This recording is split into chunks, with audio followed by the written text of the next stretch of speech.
Ceci est un livre audio autogénéré par Google. Introduction.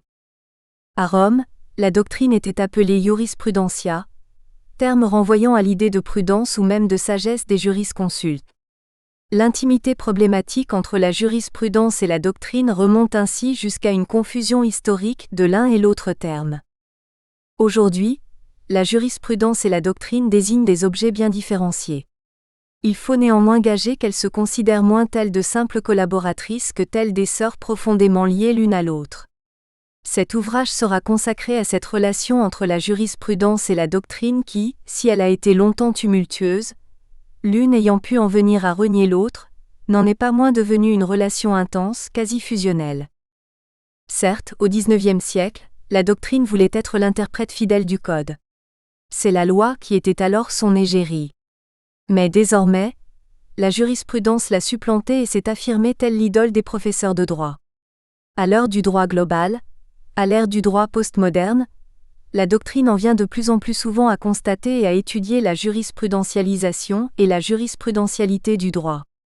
Elle se focalise ainsi sur la part importante de normes à portée générale et impersonnelle, qui dans un nombre croissant de branches du droit, ont été forgées par les juges à mesure qu'ils ont été confrontés à des cas particuliers et non par un Parlement qui semble peiner de plus en plus à répondre à des demandes de droit qui jaillissent de toutes parts. Toutefois, cet intérêt de la doctrine pour la place centrale de la jurisprudence parmi les sources du droit est un phénomène qui est loin d'être immémorial, et les rapports entre la jurisprudence et la doctrine ont bel et bien pris tantôt des allures de coup de foudre, tantôt des allures de divorce. En ce livre, il s'agira plus exactement de revenir sur le difficile mais inéluctable accueil de la jurisprudence par la doctrine. Seront spécifiquement étudiées la jurisprudence et la doctrine française, et le point de vue sera pour une part historique et pour une part actuelle. Tous les liens entre la jurisprudence et la doctrine ne seront donc pas traités en ces pages. Il s'agira uniquement de s'intéresser à l'histoire et à l'actualité de l'acceptation, de l'identification, de la compréhension et de la discussion de la jurisprudence par la doctrine. Si cet ouvrage portera sur la jurisprudence abordée du point de vue de la doctrine, nul doute qu'il y aurait également beaucoup à dire de la doctrine envisagée sous l'angle de la jurisprudence. En effet, les propositions et analyses des commentateurs du droit peuvent dans bien des cas influencer les magistrats au moment de faire évoluer le droit positif au moyen d'une nouvelle jurisprudence. Nul doute que les interprétations authentiques des juges sont loin de demeurer toujours indifférentes aux interprétations scientifiques des professeurs. Ainsi déjà Maurice Horiou pouvait-il estimer que la doctrine exercerait un magistère sur la jurisprudence. Aujourd'hui, Denis Mazot explique que la doctrine est une source du droit car très souvent les juges jugent dans le sens que leur indiquent les auteurs, lesquels les influencent largement, tandis que Gérard Cornu enseignait que les définitions en droit, même d'origine jurisprudentielle, sont surtout doctrinales.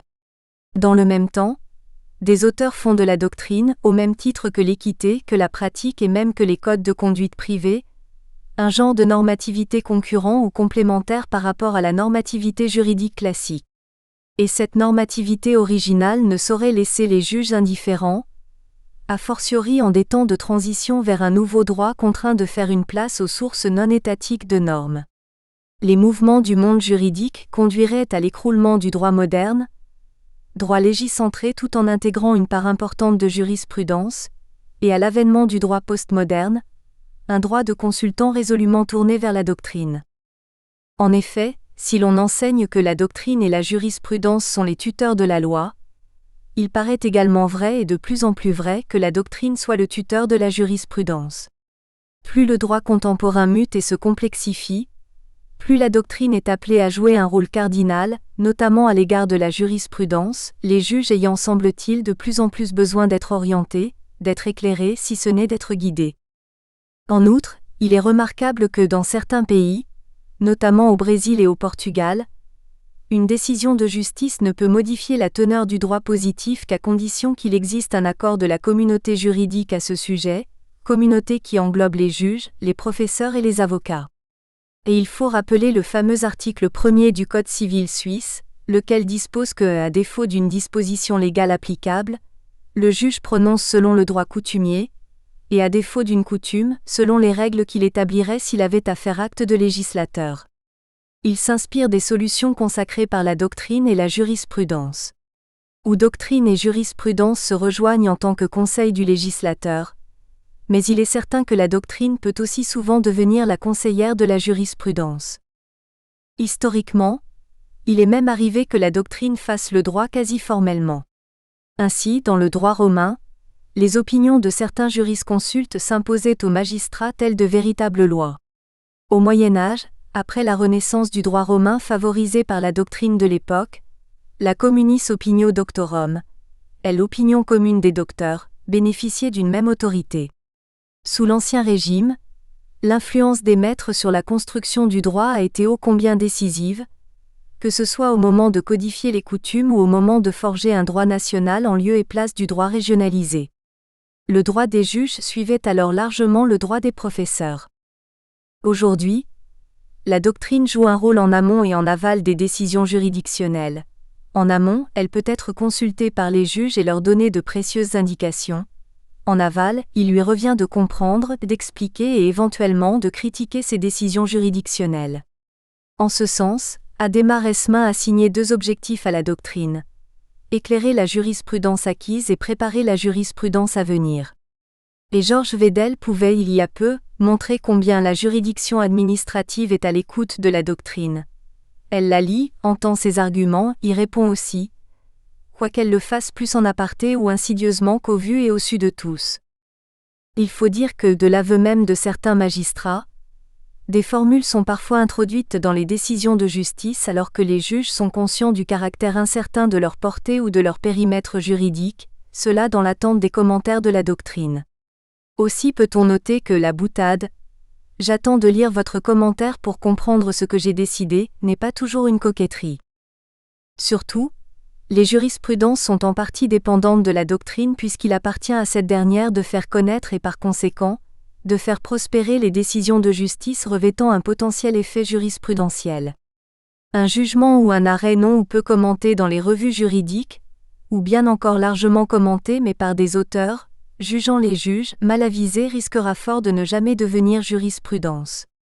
À l'inverse, les commentateurs peuvent pousser un jugement ou un arrêt à devenir jurisprudence en saluant abondamment son bien-fondé et sa légitimité juridique, si ce n'est sa légitimité éthique ou déontologique. La doctrine dispose donc d'une certaine mainmise sur la jurisprudence. On serait presque tenté de dire qu'elle a droit de vie et de mort sur la jurisprudence. Mais le contraire est aussi vrai. Si la doctrine peut élaborer des propositions de droit, que qu'elles sonnent qualifier significativement de jurisprudence des concepts, leur éventuelle intégration au sein du droit positif dépend de leur réception par les jurislateurs que sont le Parlement, le gouvernement et les juges. Ces derniers sont ainsi des acteurs essentiels de la force normative des projets de droit issus de la doctrine en ce qu'ils les font, ou non, passer de la force normative potentielle à la force normative effective. La jurisprudence et la doctrine doivent donc s'appuyer l'une sur l'autre afin de renforcer leurs positions respectives, cela alors qu'elles sont souvent comprises telles des autorités plutôt que telles des sources du droit en bonne et due forme. Elles ne peuvent même pas se situer au sous-sol de la pyramide des normes puisqu'aucune règle constitutionnelle, législative ou réglementaire ne leur confère quelque validité juridique. La jurisprudence et la doctrine se présentent ainsi davantage telles des alliés que telles des concurrents. Elles sont poussées à coopérer afin d'étendre leurs empires dans le monde du droit. C'est pourquoi auraient pu être étudiées au sein du présent ouvrage les diverses collaborations entre la jurisprudence et la doctrine, dont les ouvrages tels que les grands arrêts de la jurisprudence administrative ou les grands arrêts de la jurisprudence civile sont peut-être la forme la plus aboutie. En ce sens, la publication du premier livre de ce genre, en 1936 et par Henri Capitan, a sans doute été un tournant important dans l'histoire de la littérature juridique, bien que ce tournant ait été insuffisamment mis en exergue. Reste que ce livre ne portera que sur un des aspects des rapports entre jurisprudence et doctrine. Seront étudiées la jurisprudence dans la doctrine, la jurisprudence saisie par la doctrine, la jurisprudence à l'épreuve de la doctrine et la jurisprudence inspiratrice de la doctrine, mais ne seront pas évoquées ici la doctrine dans la jurisprudence, la doctrine saisie par la jurisprudence, la doctrine à l'épreuve de la jurisprudence ni la doctrine inspiratrice de la jurisprudence. Si, pour paraphraser Georges Vedel, le dialogue de la jurisprudence et de la doctrine est naturel et bienfaisant, ne sera donc pas traité l'ensemble de ce dialogue mais seulement la question de la réception de la jurisprudence par la doctrine. En cette introduction, il conviendra, avant d'interroger plus avant la jurisprudence, d'identifier la doctrine. Cela paraît indispensable dès lors qu'il existe de nombreuses incertitudes quant à la définition de la doctrine, et que la notion de doctrine est devenue incompréhensible. Ensuite, et pour le restant de l'ouvrage, pourra être recherché le traitement que cette doctrine réserve aux phénomènes jurisprudentiels, les premières des tâches qui lui incombent consistant à définir précisément la jurisprudence puis à répondre à la question de son admission au rang de source du droit. 1. La doctrine. Le terme doctrine trouve son origine étymologique dans le mot latin doctrina signifiant enseignement. Dans le langage courant, une doctrine est un ensemble de principes, d'énoncés, érigés ou non en système, traduisant une certaine conception de l'univers, de l'existence humaine, de la société etc., et s'accompagnant volontiers, pour le domaine envisagé, de la formulation de modèles de pensée, de règles de conduite. En droit, on parle moins des doctrines que de la doctrine. On serait presque tenté d'écrire la doctrine. En effet, ce mot y est utilisé dans un sens spécifique, mais discuté et récent. Il n'est guère cité parmi les vieux dictionnaires ou répertoires juridiques d'Ancien Régime. Selon le dictionnaire historique de la langue française, les juristes n'emploieraient le terme doctrine que depuis 1840, cela afin de désigner l'ensemble des travaux destinés à exposer le droit, par opposition à la législation et à la jurisprudence. Ainsi, parmi l'ensemble des textes qui portent le droit au sens large, ceux qui ont pour auteur non des parlementaires, des ministres ou des magistrats mais des professeurs et autres commentateurs devraient être appelés doctrines. La doctrine serait le droit savant ou le droit des savants. Toutefois, on recourt également à ce mot afin de désigner non les textes produits par les professeurs et autres commentateurs du droit positif mais ces professeurs et autres commentateurs eux-mêmes, les savants du droit. La doctrine serait dès lors une catégorie particulière de juristes, celle qui comprend les chercheurs ou plus simplement, observateurs qui analysent et expliquent le droit positif. C'est davantage de cette manière que sera comprise la doctrine en ces pages, sa conception organique et sa conception textuelle, loin d'être antinomiques, se rejoignant dans tous les cas largement. Étudier l'appréhension de la jurisprudence par les professeurs de droit, ou étudier l'appréhension de la jurisprudence par les ouvrages, articles et autres discours produits par les professeurs de droit revient peu ou prou à étudier le même objet. Si est donc considéré que la doctrine est un ensemble d'auteurs, considérer qu'elle serait un ensemble d'écrits n'aurait guère modifié le propos du présent livre. Observer le traitement réservé à la jurisprudence par les chercheurs en droit n'est guère différent d'observer le traitement réservé à la jurisprudence par les publications de ces chercheurs en droit. La définition de la doctrine ici retenue n'en demeure pas moins une définition qui est loin de susciter l'unanimité. Pour ne prendre qu'un exemple, Jean Carbonnier proposait deux acceptions de la doctrine. Elle serait soit un contenu, l'ensemble des opinions émises par les juristes à l'occasion de leurs travaux, soit un contenant, c'est-à-dire l'ensemble des ouvrages juridiques, mais il ne voyait pas dans la doctrine les auteurs de ces opinions portées par ces ouvrages juridiques. Ensuite, si la doctrine peut néanmoins être approchée tel un corps particulier de juristes, celui-ci englobe-t-il tous les juristes quels qu'ils soient dès lors qu'à une occasion ou une autre ils commentent le droit positif ou bien n'intègre-t-il que les juristes chercheurs, dont commenter le droit positif est la profession, ou plus restrictivement encore que les juristes universitaires? Il paraît préférable de retenir la deuxième option et de voir dans la doctrine une communauté scientifique, un ensemble de chercheurs professionnels dont le droit constitue l'objet d'étude. Est ainsi considéré en ces lignes, avec Jacques Chevalier, que la doctrine est le champ social spécifique que forment les professionnels spécialisés dans la production et dans la transmission du savoir juridique, professionnels chargés de connaître et de faire connaître le droit. Cela pose toutefois question concernant les branches du droit à tendance jurisprudentielle, telles que le droit administratif puisque se retrouvent exclus de la doctrine les rapporteurs publics dont les conclusions sont pourtant souvent qualifiées de doctrine administrative. Il faut gager que cette doctrine administrative ne saurait être inclue dans la doctrine au sens strict. D'ailleurs, les rapporteurs publics se montrent souvent réservés, si ce n'est hostiles, à l'égard de la doctrine comprise comme doctrine universitaire, tandis que les professeurs acceptent difficilement de les intégrer à leur côté au sein de la doctrine. La doctrine, ce n'est donc pas les auteurs qui commentent et prédisent le droit au titre d'une compétence légale, mais les auteurs qui commentent et prédisent le droit au titre d'une compétence scientifique.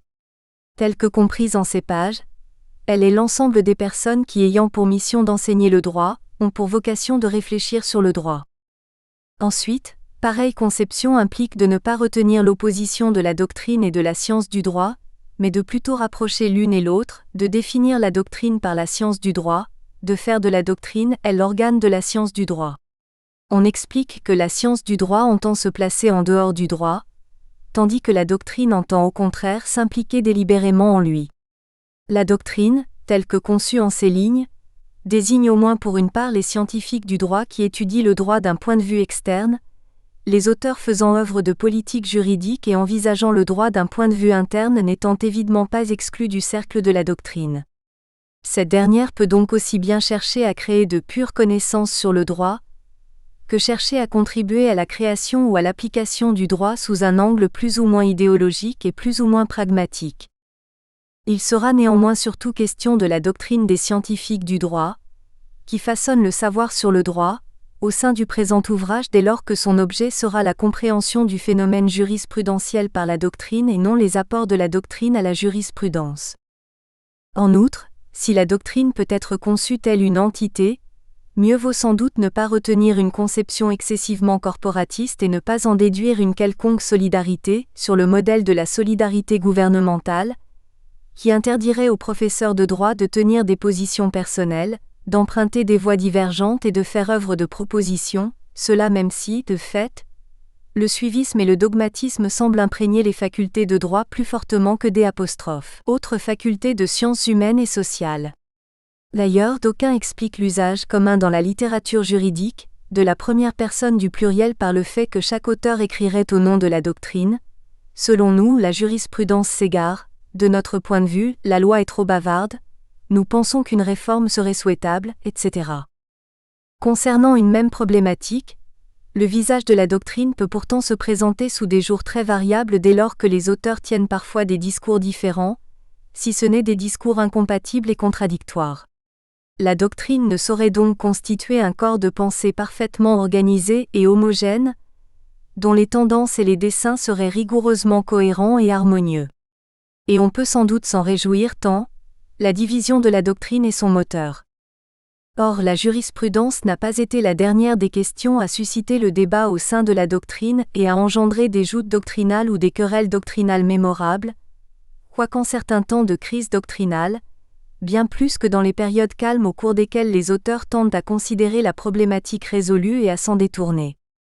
Par ailleurs et enfin, le mot doctrine peut aussi revêtir en droit sa signification la plus ordinaire et désigner alors une opinion ou un ensemble d'opinions sur le droit, sous un angle macro-juridique, donc généralisant, davantage que sous un angle micro-juridique.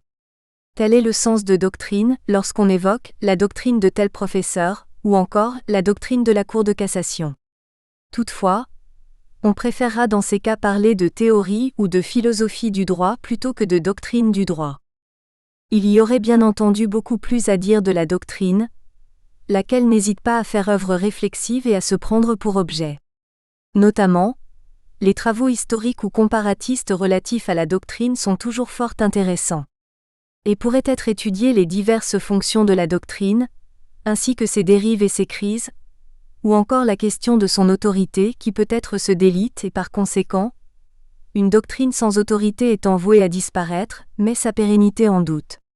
Mais l'objet de ce livre interdit de plus longuement interroger la doctrine, et il convient à présent de se tourner en direction de la jurisprudence, afin de l'étudier du point de vue doctrinal. La doctrine désormais identifiée, elle serait l'ensemble des chercheurs en droit, dont la profession consiste à étudier, comprendre, expliquer et critiquer le droit. Il est temps d'aborder ce qui constitue le sujet de ce livre, l'étude, la compréhension, l'explication et la critique par la doctrine d'un élément bien particulier du droit, à savoir le phénomène jurisprudentiel. En premier lieu, il conviendra de rechercher en quels termes la doctrine conçoit la jurisprudence, de quelle manière elle la définit. Sur ce point, il importera déjà de distinguer la notion de jurisprudence et la notion de juridiction. Ensuite, il s'agira d'observer sous quelles conditions et dans quelle mesure la doctrine accorde à la jurisprudence la qualité de source du droit. Telle sera la principale problématique développée en ces pages, sous un angle historique et sous un angle actuel. Si la doctrine n'hésite pas à voir en elle-même la source principale du droit, ce qui est sans doute discutable notamment d'un point de vue kelseyien, que sort a-t-elle réservé dans l'histoire de la pensée juridique et quel sort réserve-t-elle aujourd'hui à la jurisprudence ? 2. Juridiction et jurisprudence. L'état de droit est un état des juges, écrivait Jean Carbonnier. Les juges sont en effet le cœur de l'activité juridique des États, ainsi que le décrivent les tenants d'une approche réaliste de la juridicité et des phénomènes juridiques. Mais seule une infime partie de l'activité juridictionnelle des juges est en même temps une activité jurisprudentielle. En effet, la jurisprudence correspond aux règles de droit produites par les autorités étatiques rattachées au pouvoir judiciaire. Une juridiction est une institution indépendante qui met un terme aux litiges qui lui sont soumis par des décisions obligatoires prises en se référant aux règles juridiques en vigueur et applicables, si bien que lors de chaque jugement est édictée au moins une norme à portée individuelle, la norme juridictionnelle pouvant être définie comme la norme individuelle de comportement que le juge, au regard des prescriptions de la loi, impose aux parties en conflit. Seulement ces normes à portée individuelle ne sont-elles que très difficilement intégrables parmi le droit positif. Ce sont les normes à portée générale, édictées plus ou moins explicitement pour les besoins de certains procès, qui doivent être qualifiées de jurisprudentielles. Les centaines de normes à portée individuelle édictées chaque jour par les juridictions ordinaires ne sont pas autant de normes nouvelles contribuant au développement du droit. Elles ne présentent aucun intérêt mis à part pour les parties en litige. Seuls les jugements et autres arrêts qui s'accompagnent d'un effet jurisprudentiel, qui deviennent coutume des tribunaux, jouent un rôle dans l'évolution du droit. 3 millions de décisions de justice sont rendues tous les ans en France, tandis que dans le même temps, une centaine de lois sont définitivement adoptées. Si les 3 millions de normes individuelles qui résultent de ces décisions de justice étaient comptabilisées au moment d'évaluer les importances respectives des différents pôles émetteurs de normes, ce serait la qualité de source du droit de la loi qu'on viendrait à contester. Ce qui importe n'est donc pas que le juge soit le législateur des cas particuliers, mais que de temps à autre il se fasse véritable législateur. Ce n'est qu'alors qu'il faut parler de jurisprudence. Aussi est-il proposé de ne pas opposer pouvoir juridictionnel et pouvoir jurisprudentiel, de ne pas opposer normes juridictionnelles et normes jurisprudentielles, mais de voir dans ces dernières une partie de ces premières. Autrement dit, il s'agit de considérer que les normes juridictionnelles peuvent revêtir une portée générale comme une portée individuelle et que lorsqu'elles se partent d'une portée générale, elles sont plus précisément des normes jurisprudentielles. La jurisprudence n'est pas l'opposé du jugement mais la conséquence, parfois, du jugement. Le résultat extraordinaire de l'activité juridictionnelle ordinaire est l'ombre portée du contentieux. Ensuite, ne saurait être ignoré que seule une infime partie des décisions de justice produit un effet jurisprudentiel, intéresse le droit positif et non seulement le droit relatif, c'est-à-dire le droit qui régit les rapports entre les parties à un litige. Quantitativement, le contentieux est des milliers de fois plus dense que la jurisprudence. Qualitativement, au contraire, la jurisprudence est des milliers de fois plus digne d'intérêt, aux yeux de la doctrine, que le contentieux. En ce sens, une étude empirique menée dans les années 1970 a évalué à 1,5% la part des arrêts de la Cour de cassation qui engendrent un tel effet jurisprudentiel, confirmant que la plupart des jugements ne deviennent pas jurisprudence. Or, C' est évidemment au niveau des cours suprêmes des ordres juridictionnels que ce pourcentage est le plus élevé, ce qui indique que le taux de jurisprudence au sein des jugements des juridictions ordinaires est proche de 0%. Les juges disposent d'un pouvoir de souveraineté, c'est-à-dire d'un pouvoir de domination sur les justiciables, comme l'écrivait Oriot. Ils disent le droit grâce à leur pouvoir de jurisdictio, et ordonnent grâce à l'imperium, pouvoir de commandement traduit concrètement par l'apposition de la formule exécutoire à la fin du jugement. Quant à l'établissement du droit, le travail de jurisdictio au sens propre, il arrive que ce droit dit par le tribunal vaille de façon générale et non seulement concernant le cas d'espèce. C'est alors que le tribunal devient source jurisprudentielle, appelée aussi source prétorienne, du droit. En outre, dans le présent livre, les juges, tribunaux, cours et autres conseils sont envisagés en ce qu'ils participent à la fonction de création du droit, la legislatio, et non en ce qu'ils participent à la fonction d'application du droit, la legis executio. Certes, les organes en cause ont officiellement pour fonction de rendre la justice en appliquant des règles élaborées ailleurs, principalement dans l'enceinte du Parlement, mais ce qui est intéressant du point de vue de la doctrine, ou du point de vue d'une certaine frange de la doctrine, est qu'ils sont très régulièrement amenés à faire œuvre créatrice. Il ne s'agit donc pas de proposer ici une étude de la justice comprise comme fonction, et que Sophocle, dans Antigone, décrivait assise aux côtés des dieux infernaux, spécialement car devant appliquer des règles préexistantes pouvant éventuellement être contraires à la justice comprise cette fois en tant qu'idéal. Judicire, qui a donné juridiction, signifiait, dans l'ancien droit romain, prononcer du droit, édicter une formule créatrice de droit, non appliquer une règle préexistante à un cas concret. Néanmoins, en France, l'office du juge ou de la juridiction consiste bien à appliquer à des faits d'espèce une ou plusieurs règles pertinentes piochées au sein du corpus du droit positif.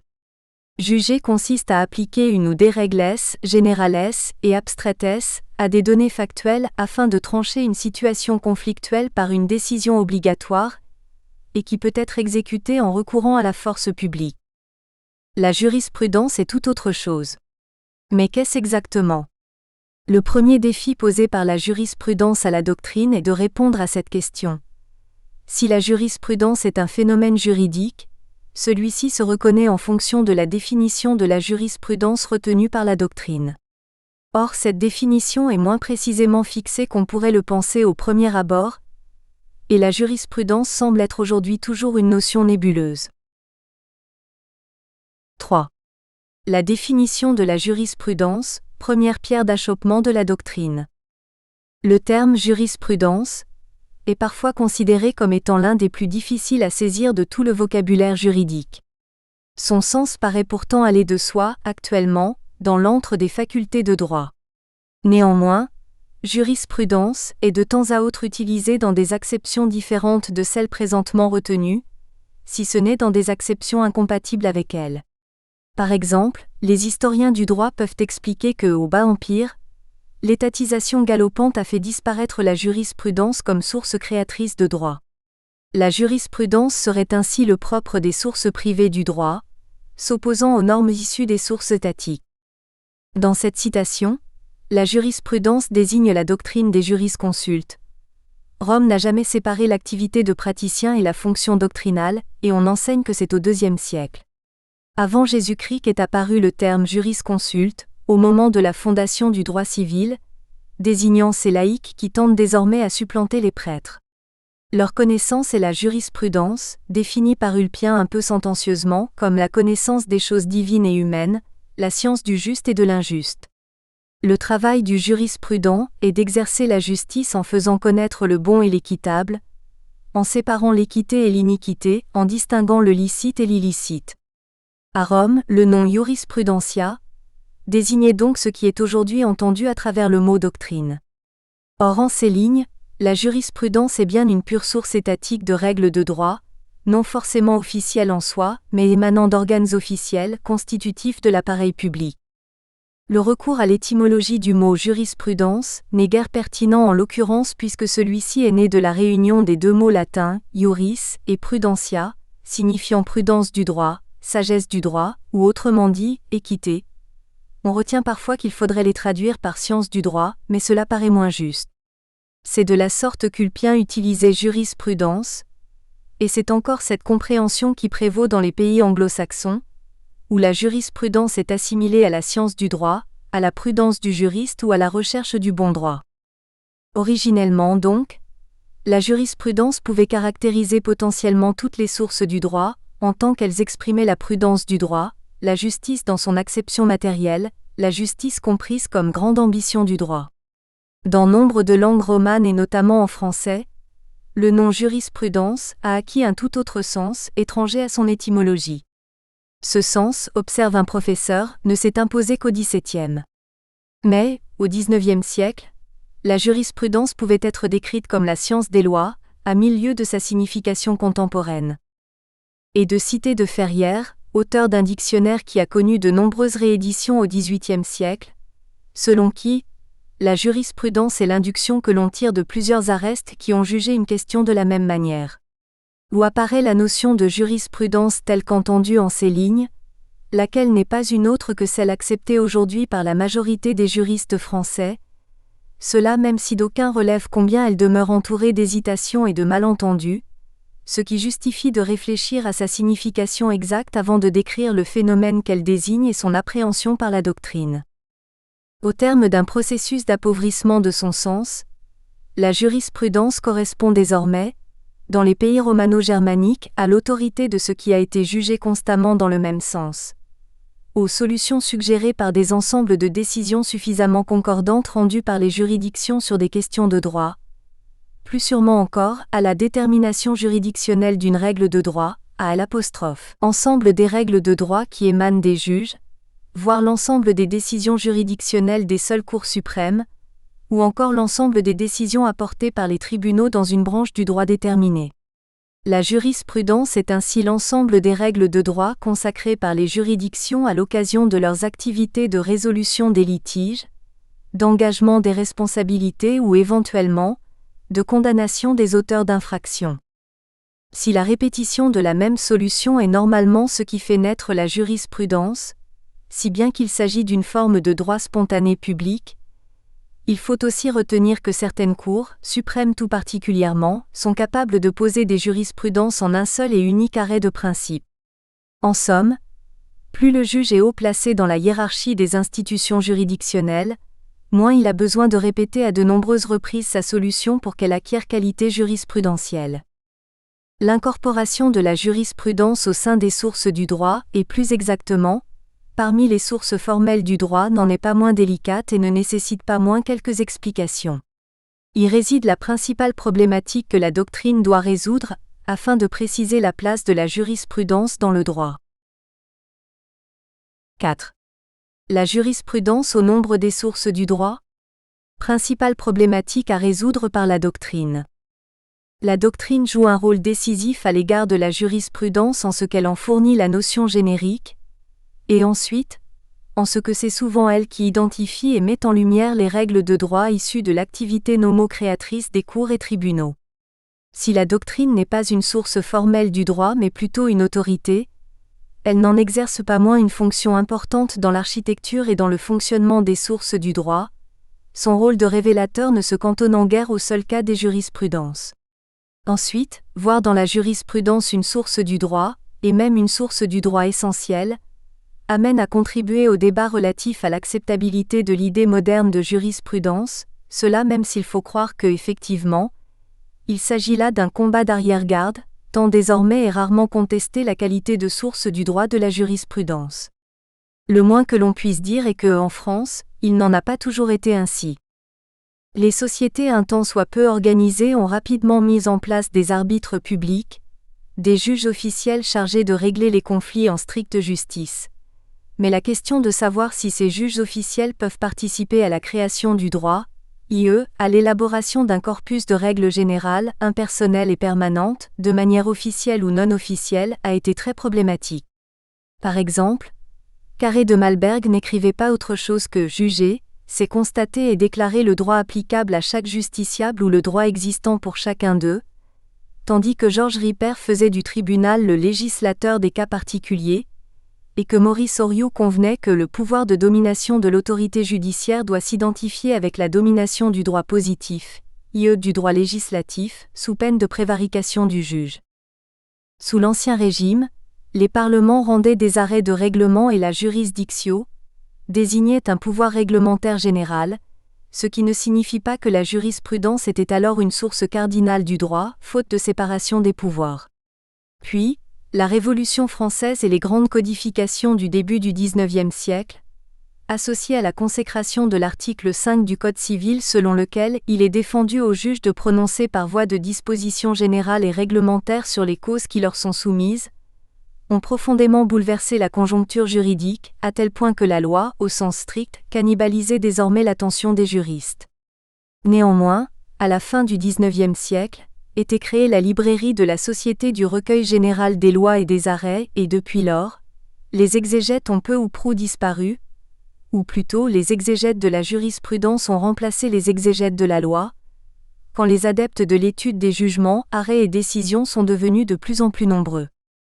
La question du pouvoir créateur du juge a alors divisé la pensée juridique, les uns insistant sur le besoin de garantir la séparation des pouvoirs et l'autorité relative de la chose jugée, les autres convenant que le réalisme et le pragmatisme ne pouvaient qu'amener à constater l'existence de véritables précédents dans le droit français, et non seulement dans son pan administratif.